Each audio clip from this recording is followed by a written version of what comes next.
80% of cardiac arrests happen at home, and that means that you could potentially save a life with CPR.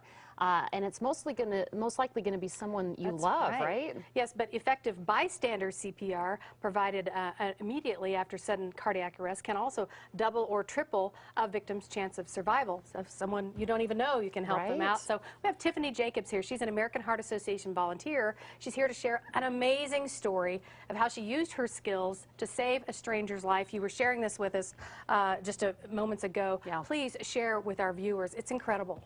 Yeah, so I took a CPR recertification course on September 30th, and literally on my way out the door, I told the instructor, who's also a friend of mine, you know I'm never going to need this, right? And he said, well, you never know, it could come in handy someday. And that was probably about 10 o'clock in the morning, and by 4 o'clock, I was on the side of the road performing CPR on a gentleman who had just totally become unresponsive in his vehicle. He was with his son, and the son and another bystander had taken him out of the vehicle and laid him on the ground, and they had started doing CPR. And I pulled up on the scene, and I just thought, well, maybe I can call 911 or just be support for the family or something. And I got out of my car, and she said, I could really use some help. Does somebody know CPR? And I said, I do. So I ran over and I started doing compressions, and we had the 911 operator on the phone helping me stay on pace with the rhythm. It's pretty intimidating when you're in that situation. You kind of just want to go really fast, but if you go too fast, then you might not go deep enough, and you want to push hard and fast in the center of the chest. So we did hands-only CPR. We did not perform any breaths. We did that until the paramedics got there, and turns out he's actually a retired police commander for the Lakewood Police Force. So it was not only a really amazing story, but and he's doing well giving still? back. Yeah, he's doing really well. I actually got to see him last Thursday for a Boy Scout banquet that we were honored at. So that's wonderful, Tiffany. So he's amazing. Here's my question. You're in that moment. You just got certification. Do you just go on autopilot? I mean, how did that work? Yeah, just for people out there who might have to do something like this. It really is muscle memory. I mean, I think they have you repeat it so many times in the class that you kind of just, your body just remembers what to do. So, you know, when I first got to the scene, I kind of thought, okay, wait, I've got to check for breathing. I've got to check and see that he actually needs CPR before I perform it, because you don't want to hurt somebody.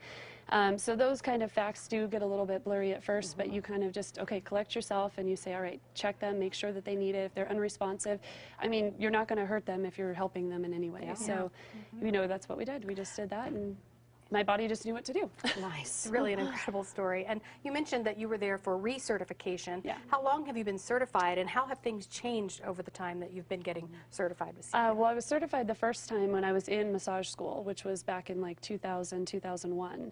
And then I got recertified a couple of years ago, actually. So up until then, I hadn't really felt comfortable with any of the skills that I learned. And so what has changed the most is that they don't recommend doing, well, it's not that they don't recommend doing the breaths, but they're really pushing a hands-only training rather than doing the breaths as well.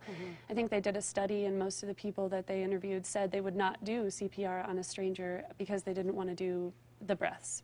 It wasn't about the compressions. It wasn't about wanting to help somebody. They just didn't want to put their mouth to another person's mouth for so many different reasons. So now there's a big push, and they found that it's just as effective to just do hands-only CPR. Obviously, it saved a life, right? Because you just did those compressions.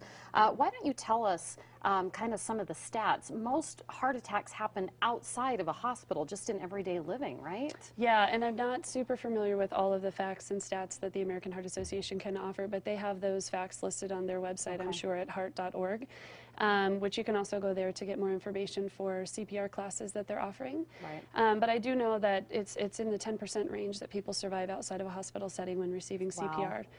Some of my friends who are first responders have also told me that it's pretty rare if they show up on scene and nobody has started any compressions or any CPR, that it's a rare occasion that the person is saved. So to get a bystander who would be willing to come in and actually start compressions for that person, it increases their risk or their survival rate so much more than if you just did nothing at all. Yeah, just looking at these classes, it's so great to see them so full. I mean, people are clearly getting the message from the American Heart Association, just encouraging everyone to get certified or recertified and really learn those life-saving skills. So bravo, Tiffany. Thank you so much for saving a life, and who knows how many more you could save in your life. Well, you know, we certified 11 people at my office to become CPR certified, and I think the American Heart Association has trained about 6,000 people in hands-only CPR as well since just that event. So impressive. It's wonderful. Pretty cool. Good job, girl. Yeah, thank you. If you would like to get trained in CPR during American Heart Month, you can register for a course at heart.org/CPR.